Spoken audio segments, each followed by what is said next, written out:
कुछ facts share करती हूँ जिनमें जनवरी 2022 में 20 किलो आटे का जो थैला था उसकी कीमत ज़्यादा से ज़्यादा 1500 रुपये थी, जबकि दिसंबर में अगर हम देखें तो ये 2500 तक पहुँच गई। अगस्त में महंगाई के तमाम तर रिकॉर्ड टूट गए और शरह 27.3% तक पहुँच गई।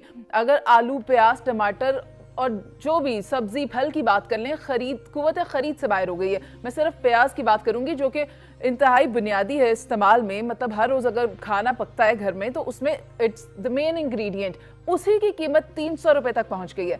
मैं जावेद साहब आपसे ये पूछना चाहूँगी, क्या 2023 में अवाम महंगाई में कम होने की कोई उम्मीद रख सकती है? मेरा ख्याल है कि अभी तो महंगाई का एक ऐसा तूफान आना है कि जिससे शायद अवाम को फिर एहसास होगा कि असल महंगाई। हिंद दोस्तों, मैं महेंद्र शर्मा स्वागत करता हूं वन वर्ल्ड हिंदी में आपका। उम्मीद करता हूं आपका शोर स्वस्थ है। दोस्तों आइए दिखाते हैं पाक मीडिया की एक लेटेस्ट डिबेट जिसमें कैसे डिस्कशन किया जा रहा है कि पाकिस्तान में दिन ब दिन महंगाई इतनी भयंकर तरीके से बढ़ चुकी है कि अब पाकिस्तान की आवाम को पता लगेगा कि उन्होंने कौन सी हुकूमत को सेलेक्ट किया है। तो कहीं ना कहीं आज पूरे पाकिस्तान में आटे, दाल, चावल के रेट इतने भयंकर तरीके से बढ़ चुके हैं कि इसमें टमाटर, प्याज और तेल के जो रेट है वो 300 से पार हो चुके हैं और आम आवाम की खरीद की पहुंच से दूर हो चुके हैं। तो कहीं ना कहीं आज पूरे पाकिस्तान में सिर्फ और सिर्फ यही चर्चा है कि इस इन्फ्लेशन को रोका कैसे जाए और कैसे क्या ऐसी चीज़ें हैं पाकिस्तान में जिनको एक्सपोर्ट करके पाकिस्तान की मईशत को सुधारा जाए। तो इसी प्रकार की चर्चा इस डिबेट में की गई है। तो दोस्तों देखिए डिबेट और कमेंट में अपनी प्रतिक्रिया जरूर दें। लास्ट में आपसे रिक्वेस्ट करूँगा, चैनल पर नए हैं तो चैनल को सबसे पहले सब्सक्राइब करें, लाइक, शेयर, कमेंट जरूर करें। दोस्तों जय हिंद, वंदे मातरम, भारत माता की जय। दोस्तों की डिमांड्स हैं, उन डिमांड्स में तो कुछ नहीं बचने वाला। बिजली भी महंगी होनी है, गैस भी महंगी होनी है, बैंक रेट्स भी बढ़ने हैं और उसके बाद डॉलर भी ऊपर जाएगा, फिर उसके बाद नए टैक्सेस भी लगेंगे। तो जब ये सारा कुछ होगा तो फिर आप खुद सोच लें कि महंगाई का तूफान जो आज 27% पे है इन्फ्लेशन, वो कहाँ रुकेगी जाकर। डॉलर आपके पास है नहीं है, एलसीज आपकी खुल नहीं रही हैं, मार्केट में अशाया खुर्दनोशा मिल नहीं रही हैं, आटे का बहरान है। तो इन सारी सिचुएशन में मैं समझता हूँ एक ऐसा साल पाकिस्तान की लाइफ में आ रहा है जो मैंने पिछले 20-25 साल में देखा है कि शायद इतनी महंगाई वाला और इससे माशी तौर पे बदहाली वाला साल तुलू नहीं हो सकता। और इसकी वजूहात अगर मैं बयान करने शुरूंगा तो मेरा ख्याल है मेरे उस्ताद मोहतरम नाराज़ होंगे, लेकिन बदकिस्मती ये है कि हमारा सियासी निज़ाम और हमारे सियासी जमहूरी लोगों ने अगर टाइम पे चीज़ें की होती, अगर एक दूसरे के खिलाफ बूबी ट्रैप्स ना बिछाए होते, तो आज पाकिस्तान जिस खदशात का आज हम इजहार कर रहे हैं वो ना होते। ठीक है, यही बदकिस्मती और यही अलमी है, लेकिन हमें दुआ करनी चाहिए कि अल्लाह हम सब के लिए बेहतरी करे। इफ्तिखार साहब, साल 2022 महंगाई के एतबार से कितना भारी रहा? जो यहाँ पे तासर दिया जाता है पाकिस्तान मुस्लिम लीग नून और PDM की गवर्नमेंट के ख़िलाफ़, और ये एक तयशुदा तासर है, इसके पीछे हज़ारों उन लोगों की मदद इन लोगों को शामिल है जो ट्रोल्स करते हैं। और ये हैरान कुन बात है कि एक रियासत जो 70 साल पुरानी रियासत है वो 240 दिन में तबाह हो गई।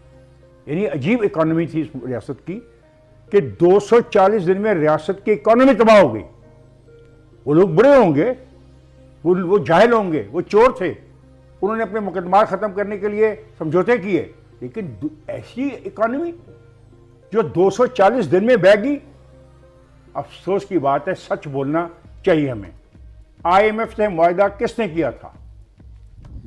IMF से मुआहदा करने वाला नाम था इमरान खान की गवर्नमेंट, और पहला साइन किसने किया? इमरान खान की गवर्नमेंट ने जो साइन किए, कोई गवर्नमेंट उससे पीछे नहीं हट सकती क्योंकि रियासत ने साइन किए हैं।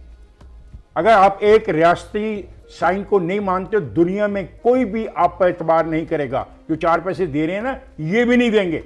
लेकिन ये जो खेल और ये जो ड्रामा किया जा रहा है कि 240 दिन में 70 साल के रियासत की इकॉनमी तबाह होगी, ये मज़ाक़ खेज है, ये अनवांटेड है, ये एक साजिश के तहत किया जा रहा है। और बड़े मजे की बात है, साजिश करने वाले जो लोग हैं हमारे साथ बैठ के, अगर और खराबी होगी तो ये भी नहीं बच पाएंगे। इनके डॉलर्स भी नहीं बचा पाएंगे जो ये बाहर भेज रहे हैं, इनके पाउंड्स भी नहीं बचा पाएंगे जो इन्होंने बाहर भेज दिए हैं। ये भी हमारे साथ महंगा ही प्याज खरीदेंगे। और बाकी जो रही आपने बातें की प्याज की, प्याज और ये जो हमारी खाने पीने की चीज़ें हैं, इनकी प्राइसेस अप एंड डाउन होती रहती हैं। इनमें मौसमों का भी ताल्लुक है, इनमें पैदावारी अमल का भी ताल्लुक है। मैं उस डिबेट में नहीं जाता है कि मैंने आज एक बुनियादी सवाल खड़ा किया है, 70 साल की रियासत 240 दिन में उसकी इकॉनमी कैसे तबाह होगी?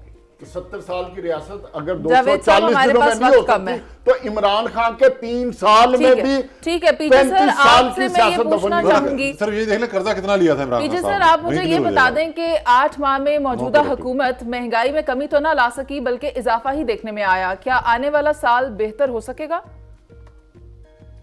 नंबर 1, आपके जो भी आते हैं, क्या ये दुश्मन है पाकिस्तान के? ये पूरी कोशिश करते हैं कि पाकिस्तान में बेहतरी आए। मेरे पास कम से कम यहाँ कुछ 3000 किताब पढ़ी है। हर किताब के अंदर एक ही चीज है कि जी मैशत खराब हो गई। ये हम बड़ा पुराना सुनते आ रहे हैं। पाकिस्तान की मुसीबत ये है कि हमारी पॉपुलेशन अनकंट्रोलेबल है, बढ़ गई है पॉपुलेशन। आपकी जो एग्रीकल्चर, हम बड़ा फख्र से कहते हैं 85% आपने घर बनाने शुरू कर दिए हैं रूरल एरियाज के अंदर, आपकी पैदावार कम हो गई है। ये छोटे छोटे फैक्टर्स होते हैं जिसको हमने एड्रेस करना है। IMF छोड़ें, यहाँ आप अपने स्टेट बैंक के पास भी चले जाएं, वो भी आपसे पैसा लेगा, कोलैटरल रखवाएगा। तो कंडीशंस डालते हैं, हर कोई डालेगा, डालते रहेंगे। क्वेश्चन है कि हम इसको डिस्पर्स किस तरह कर रहे हैं। हमने डिस्पर्समेंट करनी है जब आपके पास कोई अच्छे इकोनॉमिक मैनेजर्स होंगे। जो करता है आप उसको गालियां निकालना शुरू कर देते हैं। आप क्या मुझे बताएं कि क्या हिसाब डाक के आने से कुछ बेहतरी आई है कि नहीं आई है? आई है ना? आप देखें, फैक्ट्स देखें। क्या बेहतरी आई है बता दें ना, नजर तो कुछ तो बता दें, कोई एक चीज जो बेहतरी आई हो। आप देखें, आपको स्टेबलाइज उसने किया आके क्या कुछ स्टेबलाइज किया? थोड़ा सा सब्र। इंटरबैंक 225 है, ओपन मार्केट में 260 है। क्या स्टेबलाइज किया? एक्सिस बंद है आपकी। कर दे इसका कसूर तो मेरा कसूर है ये या आपका कसूर है? नहीं, ये इफ्तिखार तो से बात तो ठीक करें ना फिर। 240 दिन के अंदर आपने बेड़ागर्क करवा दिया यार। क्या बातें कर रहे हैं आप? 70 साल के ऊपर आप 240 दिन का पोस्टमार्टम कर रहे हैं। तो ठीक बात कर रहे हैं इफ्तिखार से, वो बात ठीक है। पीजे सर, हमारे पास वक्त कम है, मुझे नवीद साहब की भी राय लेनी है, लेकिन इस बात का एतराफ तो वजीर आजम पाकिस्तान शहबाज शरीफ ने भी किया है कि 8 माह के अंदर मुल्क के ऊपर मसाइल का इतना अंबार है कि मैं उसको हल नहीं कर पाया या नहीं कर सका। नवीद साहब, आप क्या समझते हैं कि आने वाला साल किस तरह से बेहतर होगा, आवाम को रिलीफ मिलेगा? देखें, हमें बुनियादी मसला जो है वो उसकी जानिब जाना चाहिए। पाकिस्तान के माशी हालात ख़राब हैं, पहले भी थे, लेकिन इस वक्त जो सूरत हाल पैदा हो चुकी है उसका 80% मसनूई क्राइसिस है, आर्टिफिशियल क्राइसिस। मसलन पाकिस्तान में डॉलर बेताशा मौजूद है। लाहौर शहर के अंदर एक नहीं सैकड़ों ऐसे लोग मौजूद हैं जिन्होंने 1 लाख की उस एवरेज में बता रहा हूँ आपको, डॉलर अपने पास रख लिया हुआ है। डॉलर स्मगल हो रहा है, वज़ीर ख़ज़ाना खुद बता रहा है। यहाँ कार्टल्स काम कर रहे हैं। सूबाई हुकूमतें मुकम्मल तौर पर नाकाम है चेक एंड बैलेंस रखने में। अभी यहाँ आलू की, टमाटर की, प्याज की बातें हो रही हैं, तो परवेज़ इलाही साहब तो 24 घंटे जो हैं वो असेंबली के चक्कर में लगे हुए हैं और एक उन्हें सारे फंड गुजरात मुंतकिल कर रहे हैं। मोहन सलाई साहब जो हैं वो ज़मान पार के चक्कर लगा रहे हैं। किसी का कोई ताल्लुक नहीं है कि चीज़ों को कंट्रोल कैसे करना है। बैड गवर्नेंस है सूबाई सतह पर भी मुकम्मल तौर पर। बिल्कुल ठीक बात है। और उसका नतीजा ये है कि आम आदमी पिस रहा है। अगले साल भी अगर सियासी बहरान इसी तरह से रहा, मैं आपको दोबारा ये बात कह रहा हूँ रिकॉर्ड कि डॉलर का बहरान मसनूई है और उसमें अब फायदा उठाने वाले तमाम लोग शामिल हो गए हैं। ये ओवरसीज जिनकी हम बड़ी इज्जत करते हैं ना, ये सबसे ज्यादा माल बनाते हैं, ये हुंडे के जरिए आ जाते हैं फौरन। IMF का जो प्रोग्राम है वो प्रोग्राम होता है, वो कुछ चंदा नहीं है, वो आपने इम्प्लीमेंट करना है, वो होगा। लेकिन अगर अपनी गवर्नेंस हम बेहतर कर लें और सियासी इस्तेहकाम ले आए और ये जो मसनूई तौर पर बहरान पैदा कर दिया गया है, ठीक है, इसका तदारुक कर लें तो बेहतरी की तरफ जा सकते हैं।